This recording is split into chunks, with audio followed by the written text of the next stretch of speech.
جی دوستو، عید پینتیکوس کے حوالے سے کچھ ایسی باتیں جو آپ نے اس سے قبل نہ سنی ہوں گی۔ میرا یوٹیوب چینل ضرور سبسکرائب کر لیجیے گا تاکہ آنے والے دنوں میں اس سے بھی زیادہ اچھی ویڈیوز جو ہیں اور بہترین ویڈیوز جو ہے آپ دیکھ سکیں۔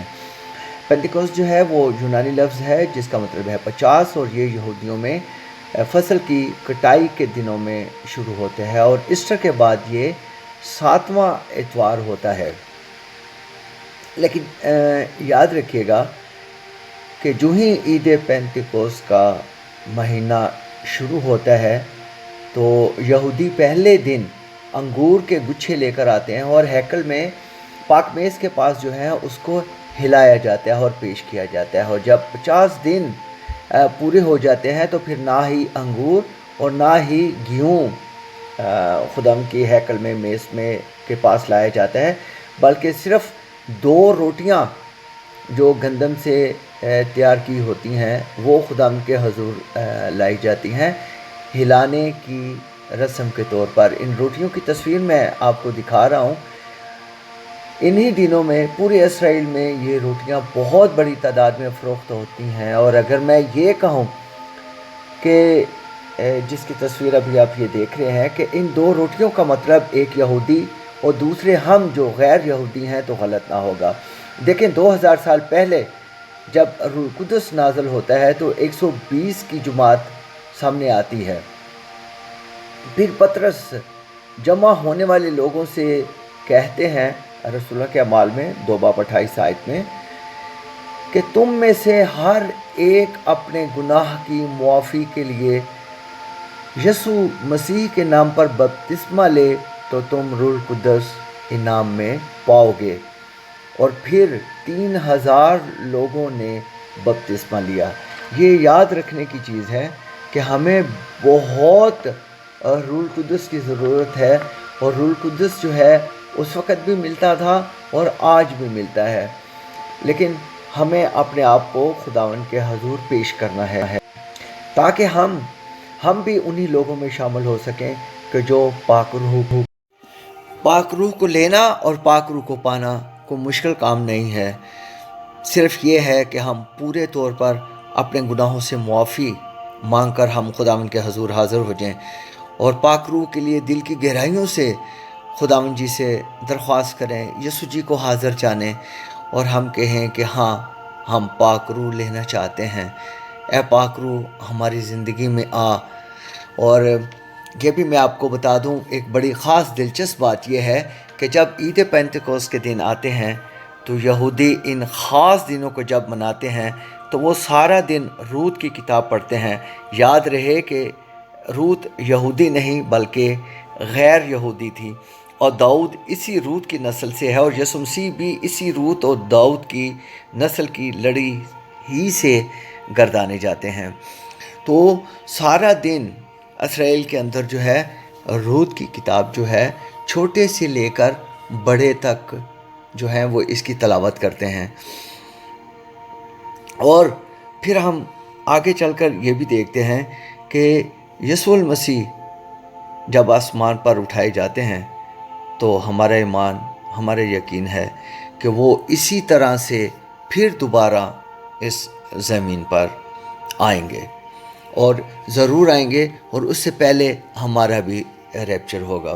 اب پرانے عہد نامے کو دوبارہ سے دیکھتے ہیں کہ جہاں پر آدم کی 7ویں پیڑھی کے بعد ہنوک پیدا ہوتا ہے، اور جس کے بارے میں ہنوک کے بارے میں کلام مقدس میں لکھا گیا کہ ہنوک خدا کے ساتھ سال چلتا رہا اور خدا نے اسے زندہ اٹھا لیا، یعنی وہ غائب ہو گیا اچانک سے۔ خداوند کو وہ اس حد تک ہنوک پسند آیا، اس کے کام اس حد تک پسند آئے جو آدم سے 7ویں پیڑھی میں تھا، اور وہ اسے خداوند نے اپنے حضور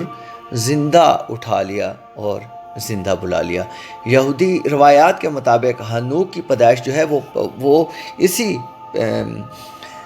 عید پینتیکوس کے دنوں میں ہی ہوئی، اور اس کے کیلنڈر کے مطابق، یہودیوں کے کیلنڈر کے مطابق یہ 6واں مہینہ 6ٹھا مہینہ ہوتا ہے، یعنی 15 مئی اور 15 جون کے درمیان ہوتا ہے، اور اسی میں وہ آسمان پر اٹھایا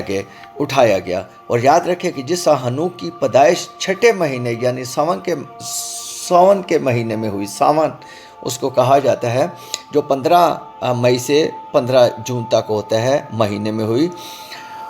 اسی طرح کلیسیا کا جنم بھی آج سے 2000 سال پہلے پینٹیکوسٹ کے دن ہی ہوا، اور روح القدس بڑے زور سے 120 کی جماعت پر اترا۔ تو جس طرح کلیسیا کا جنم پینٹیکوسٹ کے دنوں میں ہوا، اسی طرح کلیسیا کا آسمان پر اٹھایا جانا بھی میں یہ سمجھتا ہوں عید پینٹیکوسٹ کے دن ہی ہوگا۔ ہنوک کی ایک خاص بات میں بتا دوں کہ سنتے جائیے گا کہ ہنوک کی کل عمر 365 سال، پیدائش 3:5 میں بتائی گئی ہے، اور ہمارے کیلنڈر بھی 365 دن کا ہی ہے، یعنی جو کچھ پہلے ہوا وہ آج پھر موجود ہے۔ اور یہ یہودیوں سے زیادہ ہم غیر یہودیوں کے لیے ایک نشان ہے، کیونکہ ہنوک تو یہودی نہیں تھا، وہ تو آدم کی 7ویں پیڑھی میں اس دنیا میں آیا، اور ابراہیم سے بہت پہلے اس جہاں میں آ گیا اور پھر آسمان پہ اٹھایا گیا۔ اس لیے یہ اس 50ویں دن کو ہم ایک اور طرف بھی دیکھتے ہیں۔ یسوع مسیح جی اٹھنے کے بعد 40 دن تک زمین پر نظر آتے رہے، اور پینٹیکوسٹ کے سیزن شروع ہونے سے 10 دن قبل ہی آسمان پر اٹھا لیے گئے تھے۔ اس لیے ممکن ہے کہ مسیح کی آمد بھی پینٹیکوسٹ کے دنوں ہی میں ممکن ہو۔ میں صرف یہ بیبلیکل کہہ سکتا ہوں جو پیچھے میں دیکھ رہا ہوں، کیونکہ جو کچھ پیچھے پورا ہوا، پیچھے لکھا گیا، یسوع المسیح نے فرمایا کہ میں توریت کو پورا کرنے آیا ہوں۔ تو جس طرح سے پرانے عہد نامے میں ہوا، وہی کچھ نبوتیں اور پیشن گوئیوں کی صورت میں ہمارے سامنے آج کے دنوں میں بھی آ رہا ہے۔ اسی بات کو میں اور آنے والی اپنی بہت سی ویڈیوز میں بتاتا رہوں گا کہ جو کچھ پرانے عہد نامے میں ہے وہی کچھ آگے ہو رہا ہے، اور نئے عہد نامے میں بھی بتایا گیا، یعنی جو کچھ پہلے ہوا وہ نئے عہد نامے میں ہونے کے لیے وہاں پر ایک پیشن گوئی کے طور پر بتایا گیا۔ اور ایک بات اور یاد رکھیے کہ خداوند یسوع جی نے ان ساری عیدوں کی رسومات کو پورا کیا جو 7 عیدیں یہودیوں کے اندر ہیں۔ اس میں الگ سے ایک ویڈیو ضرور بناؤں گا کہ ان ساری عیدوں کا ذکر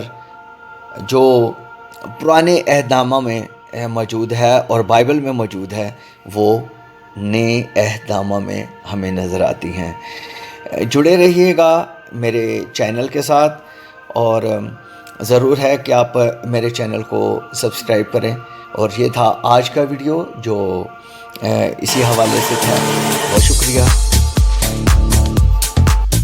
اپنے ٹیلنٹ کو اجاگر کرنے اور اس چینل کا حصہ بننے کے لیے یوٹیوب چینل تصور خان کو سبسکرائب کریں، کیونکہ میری یوتھ میری جان ہے۔